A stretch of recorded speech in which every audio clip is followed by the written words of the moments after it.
everyone, welcome to the first edition of Say Whatever You're Thinking.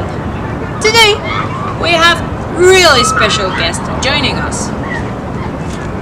On my left we have the UN Ambassador for Education Affairs in Mexico, Mariana Islas. Next, to my right, we have the first woman Mexican, in case you hear her talking in Spanish, it's because it's Mexican, director of the Coneval, Ceci Vázquez. And last, but not least, our favorite awarded Harvard pedagogue teacher, Giovanna Gomez. So, we are discussing today challenges in Mexican education. So, let's begin with our favorite teacher. Giovanna, what can you tell us about Mexican challenges in education? First of all, hello everyone. Hello everyone. I think teachers are not well prepared to educate children in Mexico. According to the Teaching and Learning International Survey, 19% of middle school teachers felt not at all prepared and only 40% felt well prepared to teach. Also, some teachers are not updated with the information they are teaching. They also don't use technology in their classes. Teachers also are not in favor of Mexican education reform because of the evaluations that were implemented in this reform. Well, this reminds me of a true story. It actually happened to me. My Spanish teacher was ill for about a month, so the teachers board decided to replace her with a sports teacher. And he was like, yeah, kids, just read this chapter and that chapter, and we'll talk about it later. Okay, teacher, yeah. And remember the homework, yeah? What the homework? Okay, teacher, yeah, but how do you expect us to do homework if you don't teach us anything? I mean, we can read, of course we can read, but we need, someone to clarify our doubts. Am I right? Of course. I mean, in middle school I also had an experience like that. My history and chemistry teacher, she was a dentist. I mean, What? A dentist. I mean, chemistry? Okay, you're a dentist. You can teach chemistry. But history, fellas? Not a chance. I mean, and it was a private school, We have expectation. We are paying for a service, and we get that. A dentist. You're paying a dentist. I also had an experience like that. Also in middle school. It was our biology teacher, but she when she wrote on the board, she wrote with wrong grammar spelling. So the other teachers were rounding us because we had Bad spelling? Yeah, and so it was really nice. So as you can see, it happens more often than we think it does. But moving to our next point. Ceci, what can you share with the public here today? Well, I believe that the lack of access in education here in Mexico is one of the biggest problems we have. I mean, as the director of Coneval, the National Council for the Evaluation of Social Development Policy, I can tell you that in 2014, 46.2% of the population was in poverty and 9.5% in extreme poverty.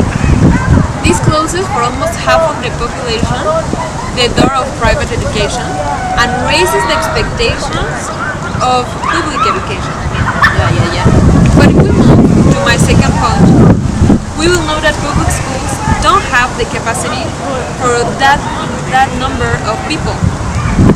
I mean, there's no special statistic to measure this, but we can give us an idea by ourselves. For example, in 2015, here in the Universidad Autónoma de Querétaro, they rejected 56.4% of the aspirants to study college. And what happened with the 56%? Well, they are left without studies because they don't have the money to pay a private school and neither to move to another state. And this only speaking at the university level. So imagine in elementary and middle schools, taking into account that here in Mexico the average years of schooling are 9.1 according to the INEGI. So we can notice that there are lots of kids and teenagers that want to study, but maybe they don't have the opportunity.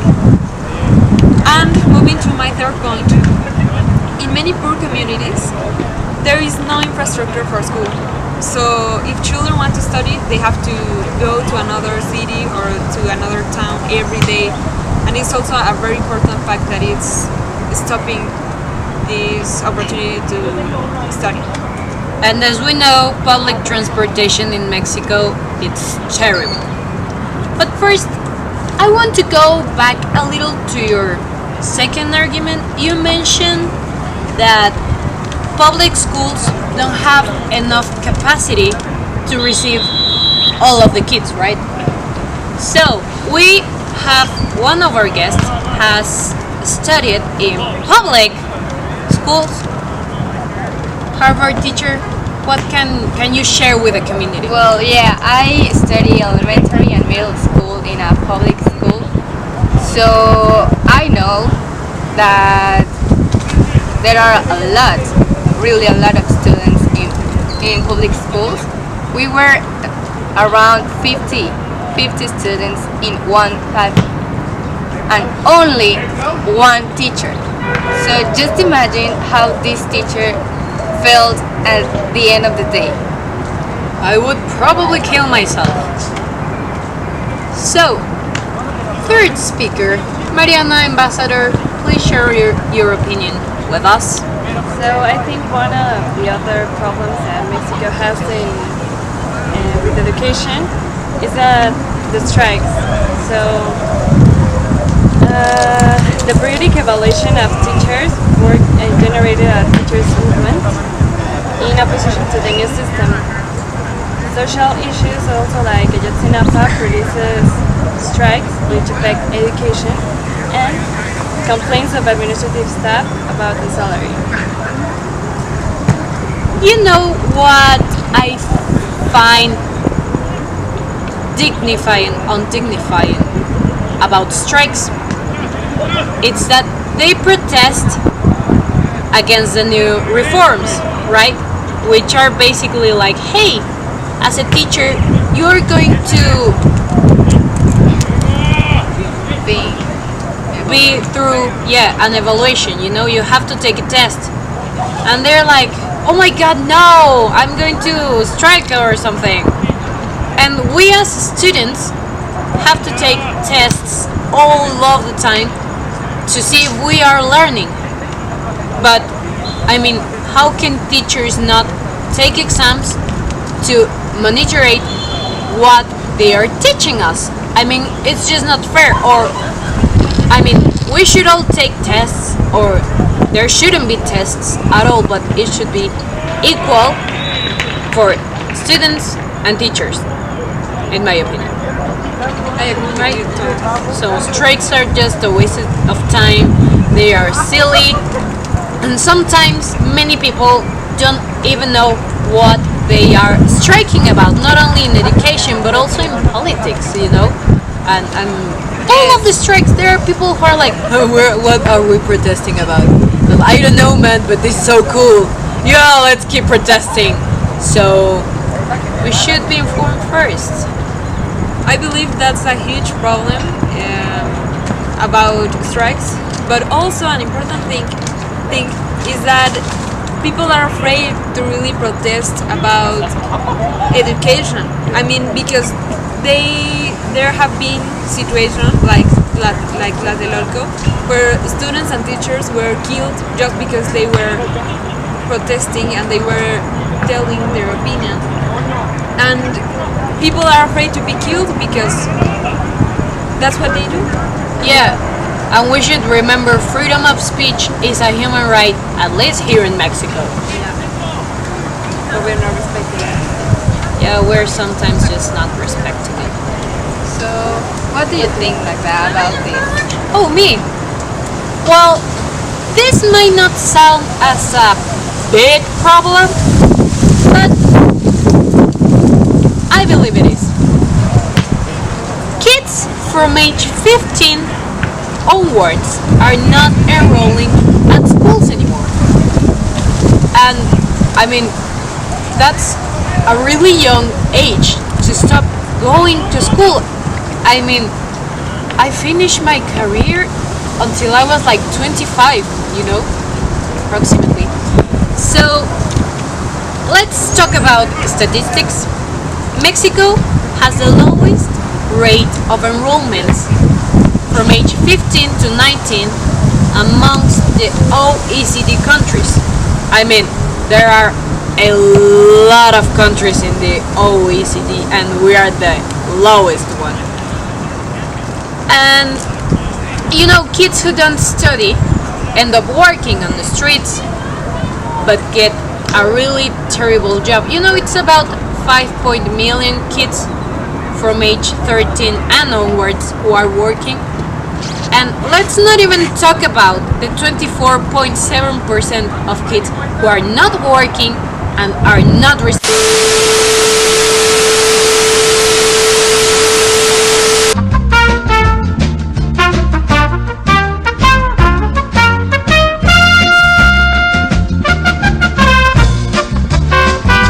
And how can you expect to get a good job if you haven't received an education? For getting a job, you need education, and for education, you need to go to school. And many kids don't know it's their right to receive education, just as freedom of speech. It's a human right. Education is a human right, at least here in Mexico. Of course, I agree with you. And I also think that it's really important to teach the children and the teenagers to see school as an opportunity and something that will bring good things in their lives, because many of them, they think of school like an obligation Or a punishment. Or like a waste of time. Or jail. But it is a good place. I mean, you really develop your person. Yeah. And you meet a lot of people, including teachers, students, workers at the cafeteria. I mean, a lot of people. I mean, I loved the school. I was terrible, but I loved it. I sure loved it. So, yeah, I think it's more a problem of motivation rather than there's something wrong with our system, you know? So I believe it's half and half. I mean, the system probably, and yeah. The lack of motivation. But I mean, it's not as terrible as everyone thinks it is. Hold it. I'm thinking.